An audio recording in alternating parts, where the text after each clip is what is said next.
In a world where lives are locked away behind bars without hopes of seeing the light of day, there exist individuals who have defied the odds and outlived the longest prison sentences.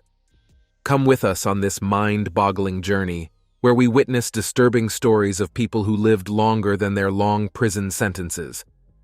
Let's start with the crime boss, John Franzese.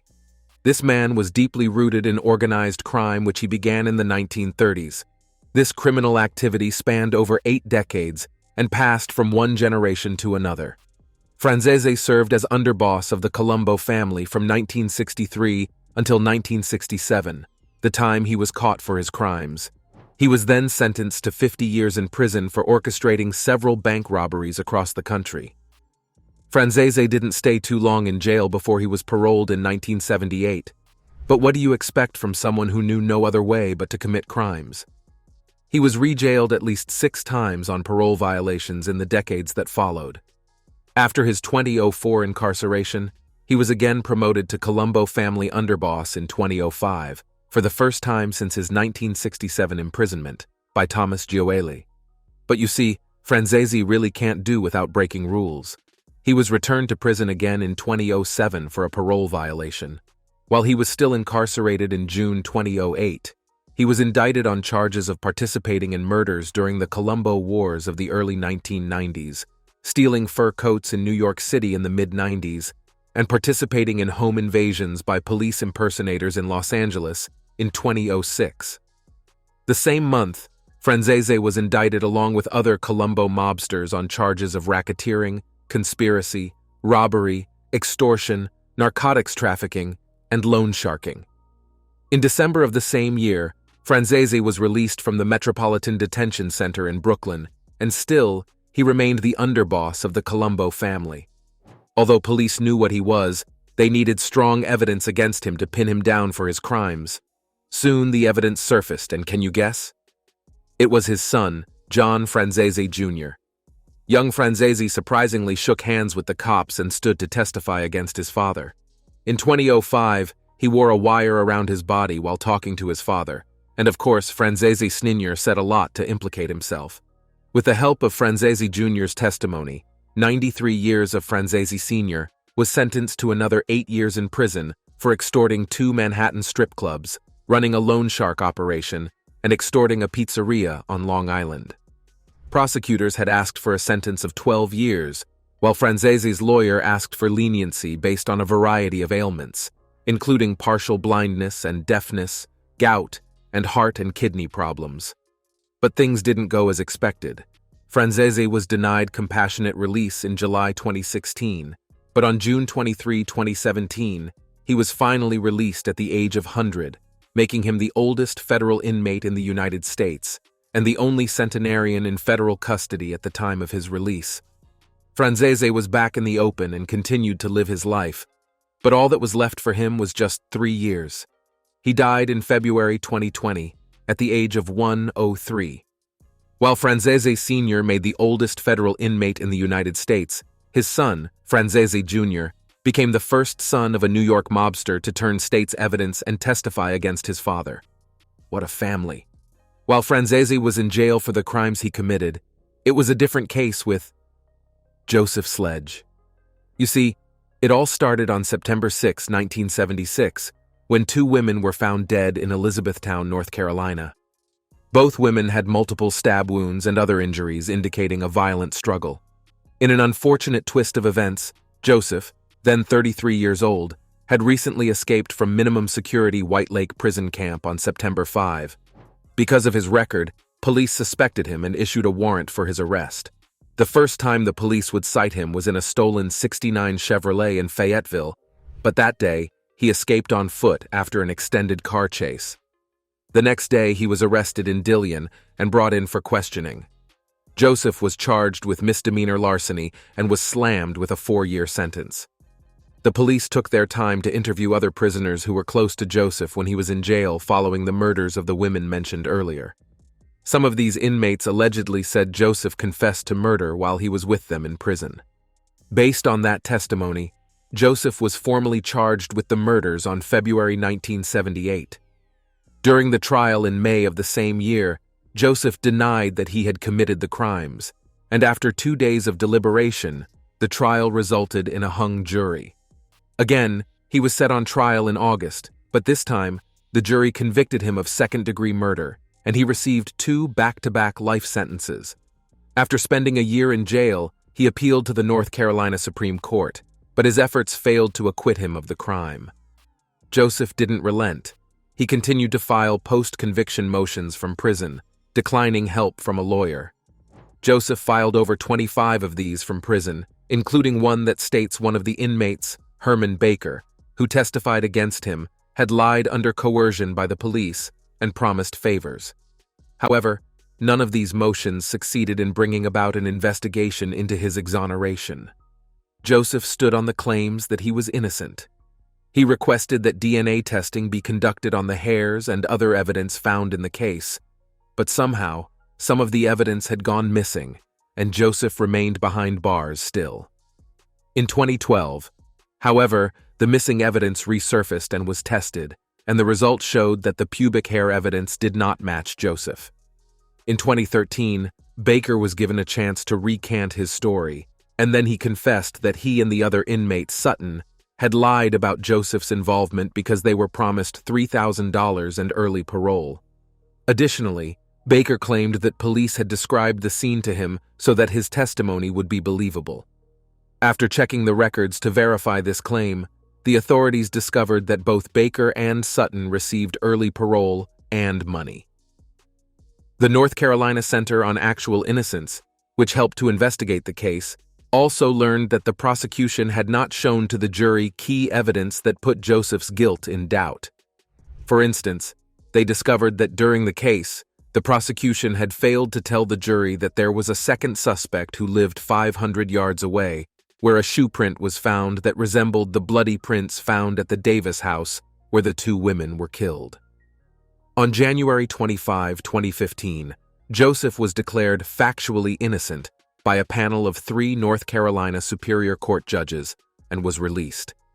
He had been in prison for the crime for over 36 years, making Joseph the longest-serving inmate exonerated by DNA evidence, and the longest-serving inmate exonerated in North Carolina. In the end, the decision was made that Joseph would receive $750,000 in recompense for wrongful incarceration. The current district attorney of Bladen County, although he was not the prosecutor at the time of the original trials, apologized to Joseph, saying, "There's nothing worse for a prosecutor than convicting an innocent person." But even when everyone else believed Joseph Sledge was innocent, Caroline Brown, the granddaughter of victim Josephine Davis, expressed her disgust after Joseph became free, still believing that he was guilty. "You have seen inmates who outlived their long sentences, but have you heard about the one whose time in jail earned him a place in the Guinness records? Meet Paul Gule Jr., now the second longest-serving inmate after... Relax, you'll meet him soon." Paul was born on May 1, 1894 in Hartford, Connecticut, to an alcoholic saloon keeper, Paul Gule Sr., and his wife, Annie Prumbaum. When Paul was just 5, his father died, leading him to spend much of his childhood in an orphanage. At age 14, he dropped out of school and worked a series of jobs in Hartford and New York City hotels. By the time Paul was 17, he had started robbing wealthy people, and one of his robberies led to the death of 73-year-old William H. Jackson, a wealthy broker. Jackson was a guest at the Iroquois Hotel on West 44th Street in New York City, where Paul was working as a bellhop. He entered Jackson's room and suffocated him to death with a rag filled with chloroform and left with only a few dollars. 2 days later, Paul was arrested and was subsequently convicted of second-degree murder and sentenced to 20 years to life in prison. Paul began his sentence at the Sing Sing prison, but was eventually shortened due to good behavior. At the time, he was really close to a possible parole hearing, but doctors legally declared him insane in 1926. He was then moved to the Dannemora State Hospital for the Criminally Insane, where he was confined until 1972. Paul was later moved to the Fishkill Correctional Facility, where he lived in a unit designed for elderly inmates that more resembled a dormitory rather than a prison. As Paul served his time, he developed a rapport with prison officials, who sometimes took him out to a baseball game or other outings, making his life less miserable. In August 1974, he was granted parole at the age of 80. But surprisingly, Paul never wanted to leave. He had spent 63 years, which equals his entire adult life in jail, with no knowledge of his family's whereabouts. He believed he would never make it outside, so he chose to remain in prison for 6 more years. On May 7, 1980, Paul left Fishkill, having served one of the longest prison sentences in United States history. He left the facility for a Beacon where he was believed to have spent the rest of his years before dying at 93 years. If you thought Paul's story was crazy, you should see this next one. Johnson Van Dykeriggsby. Have you listened to Johnny Cash's Michigan City? Well, the song is actually not entirely about Michigan City, but about Johnson Van Dykeriggsby, who was born in either February of 1888 or February of 1886. His age is not determined because even Grigsby wasn't sure of when he was born. But tracing his origin back to the freed slaves, he is said to be between those mentioned years. In 1900, Grigsby and his family moved from their home in Shelby County, Kentucky, to Kokomo, Indiana, the county seat of Howard County.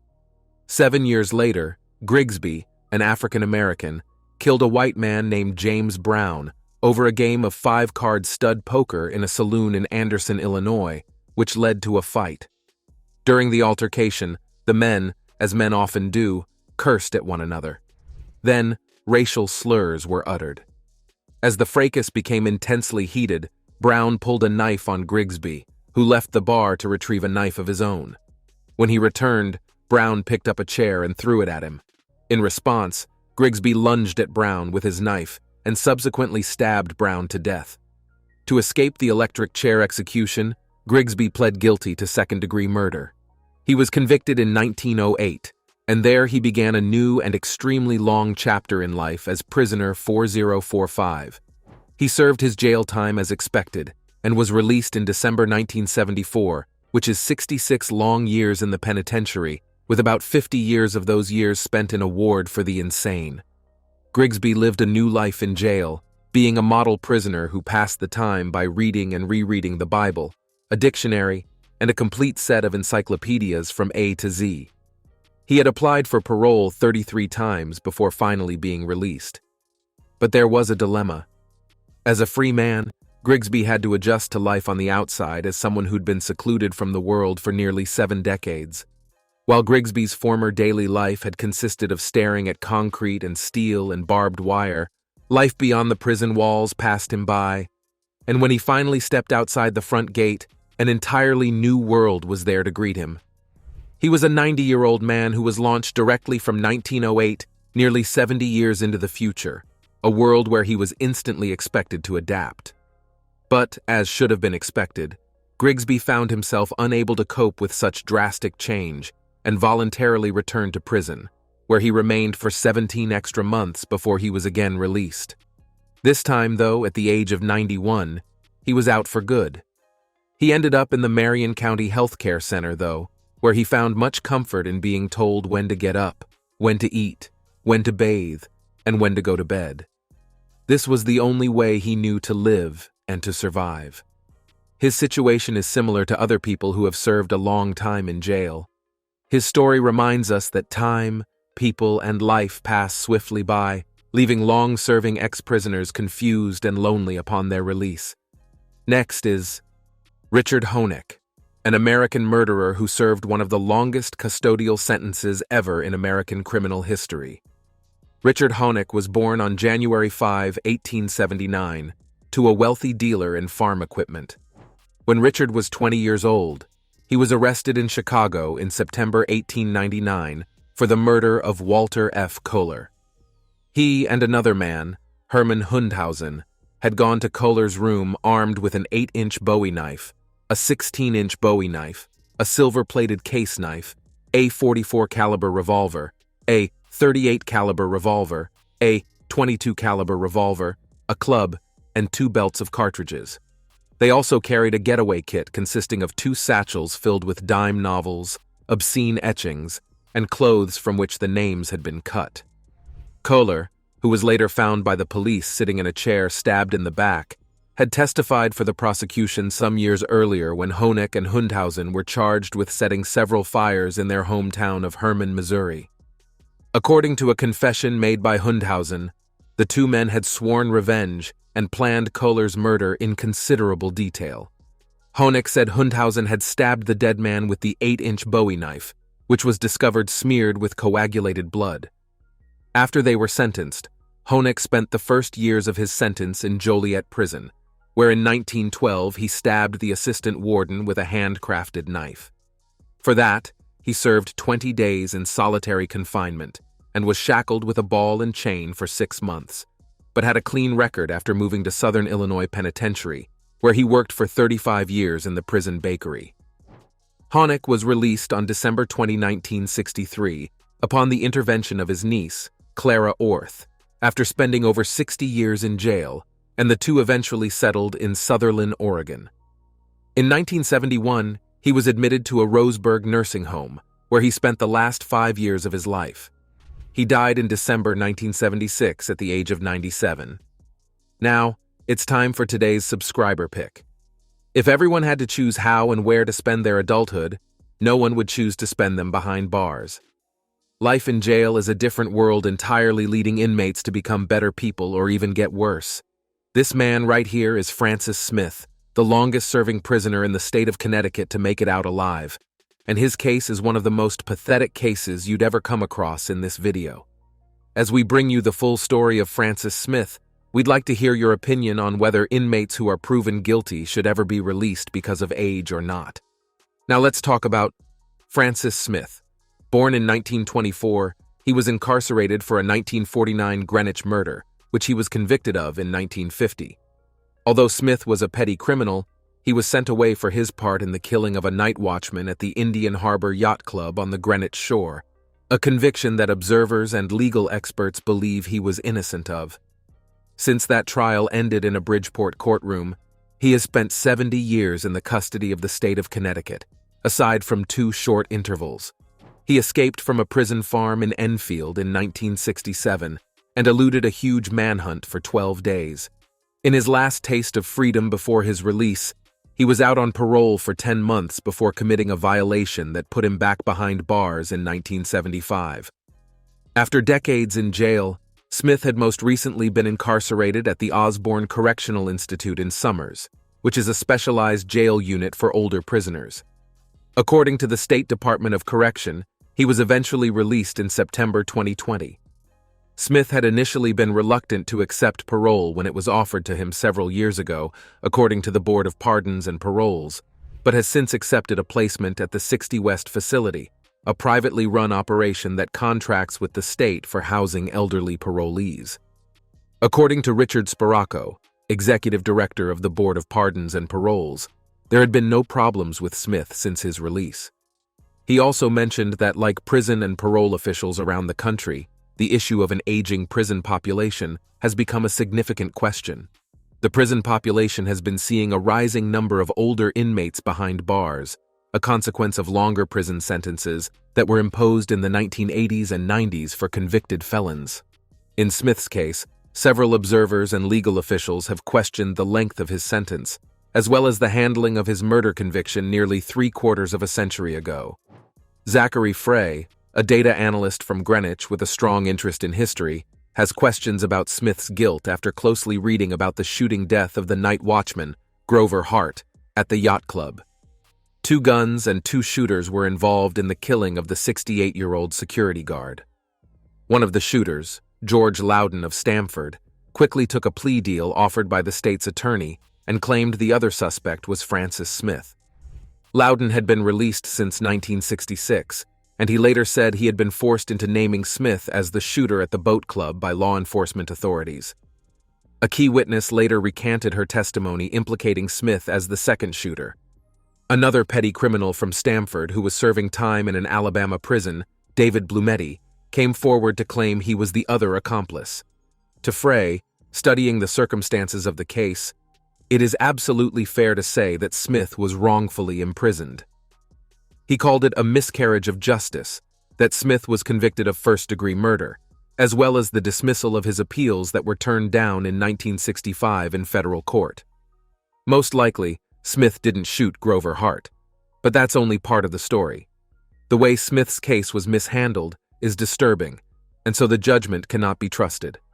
Smith was due to be electrocuted in the death house at Wethersfield before he was granted a reprieve in 1954. His head had been shaved in preparation for his trip to the electric chair, but a call from the Board of Pardons just 2 hours before the execution commuted the death sentence to 25 years to life in prison. The incident that led to Smith's incarceration happened a long time ago, and there was not much effort put into proving his innocence. Just imagine he was indeed found innocent after he had spent the whole of his life in jail or eventually executed. While many on this list started serving their time as adults, Joe Ligon was convicted as a juvenile. Ligon was born on May 3, 1938 in Philadelphia, Pennsylvania, USA. He grew up on a farm in Alabama and had a difficult early life. He dropped out of school in 3rd or 4th grade without being able to read or write. At age 13, he moved back to Philadelphia with his family. On February 20, 1953, while living in Philadelphia, Ligon was part of an alcohol-fueled violent spree by 5 teenagers that resulted in the murders of Charles Pitts and Jackson Ham. He met up with 2 teenagers he knew casually, and they came across 2 other teenagers, previously unknown to him, who were drinking wine. They began robbing people to try to buy more alcohol. Yeah, that was foolish, but it led to their arrest anyway. After his arrest, he claimed he was not permitted legal representation or family visitation and signed confessions put in front of him by the police. He was just 15 years old. Ligon and the other defendants had a 1-day trial, and they were convicted of first-degree murder and sentenced to life in prison without parole.